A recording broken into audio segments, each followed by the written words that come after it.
പുതിയ മന്ത്രിസഭയിലെ ആളുകളെ നോക്കാം. അവർക്ക് എന്തൊക്കെയാണ് അവരുടെ പേരും അവർക്ക് എന്തൊക്കെയാണ് വകുപ്പുകളെന്ന് നമുക്ക് കോഡിലൂടെ പഠിക്കാം. തുടങ്ങാം നമുക്ക്. ഒന്നാമത്താണ് നമ്മുടെ വി ഡി സതീശൻ, മുഖ്യമന്ത്രി. ഓക്കെ, അദ്ദേഹത്തിന്റെ വകുപ്പുകളാണ്.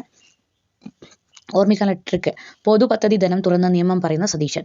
പൊതുപദ്ധതി ധനം തുറന്ന നിയമം പറയുന്ന സതീശൻ. പൊതുഭരണം, പദ്ധതി ആസൂത്രണം, ധനം ധനകാര്യം, തുറന്ന് തുറമുഖം, പിന്നെ നിയമം.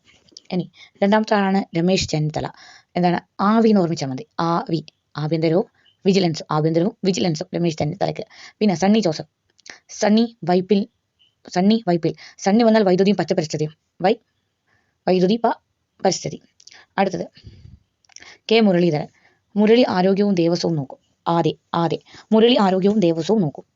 ആരോഗ്യം, ദേവസ്വം. ഇനി പി സി വിഷ്ണുനാഥ്, വിസാസി, വിമാനം, സാംസ്കാരികം, സിനിമ. പി സി വിഷ്ണുനാഥ്, വിസാസി. ഇനി എ പി അനിൽകുമാർ, റവന്യൂ നോക്കും. അനിൽകുമാർ റവന്യൂ. ടി സിദ്ദിഖ് കൃഷി നോക്കും.